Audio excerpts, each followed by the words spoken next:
Hi, I am Shalati. I was living with Sam Basil as his wife in the last almost 10 years until his passing on the May 11th, 2022. I want to share with you an experience or the incident that happened on the eve of his first death anniversary, the late Deputy Prime Minister Sam Basil.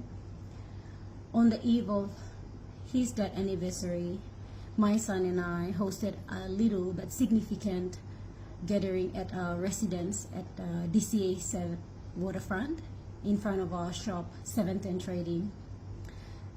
DCA was late Basil's residence and home.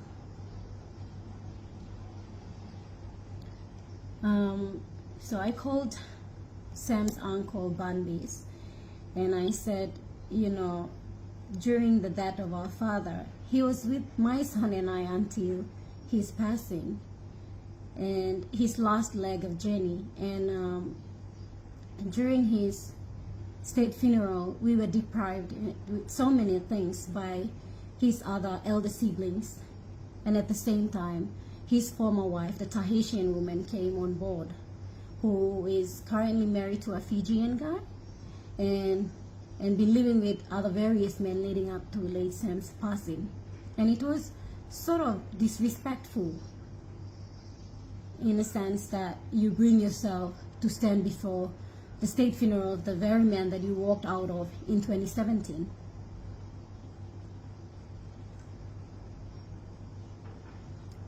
So I'll keep this short.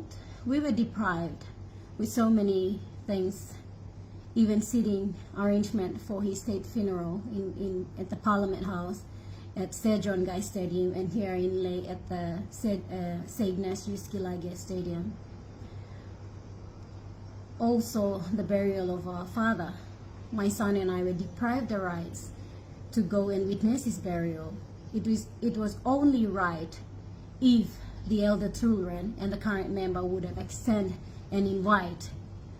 I was standing behind, not because I was discriminated by the former wife. I had to honor my husband at this very time where Papua New Guinea was grieving the loss of their leader. And I did not want to rub face. It was not about me. It was not about her. It was about the great man. So the village people, so Sam's uncle reached out to the children, elder children, the member, Bulolo member, and other children, and they did not accept my son, which was disheartening, to at least go and see his late father's burial site, or at least go to the village to lay some words and pay his respect. They did not allow that. They did not want that. And so, look, who are they to not give that right to my son? Because that's his identity. He is from Buang. That's his father. He is the last of the Basil's sons. He is the last of the Basil. He is the last baby boy. And he have all the rights to go and at least see where they rested his father. So I asked Sam's uncle that, look, let's call the village people to come down. And I've prepared for this 1 year. I've prepared in a month to bring food, store goods, a number of pigs to give to them so that they to commemorate the first anniversary. They share this as a Melanesian culture. They share in this food and share the meal and remember the great man and the leader whom they have lost. And it's a great pain also to the village people. They love their son, their hero, and their leader. And they accepted this, and they came down on the 10th, and they, saw my son for the first time, who is 2 years and 8 months old now. They accepted us. They received the food, 15,000 kina worth of store goods and pigs, 15 pigs, to take back to the village. So we share a meal together with truck that was given to them by the late member himself. And they left here at my yard at DCA at around 5 p.m. to go back to Buang. And at the junction of Buang, they were confronted by 5 vehicles with the Bulolo member himself, who was drunk, and this other civilian man that he had with them, and his police CPO, Joe Sealing. They blocked up the road. A member came out, hit the truck, saw the driver and crew, interrogated them, and his civilian guys jumped onto the truck, using stick and knife, assaulted the village guys and some other passengers who were also on the truck, smashed all the cartons of noodles, biscuits, bales of sugar, some rice bags, and coffee, smashed them, and turned the vehicle truck to come back to my place to leave the food back here.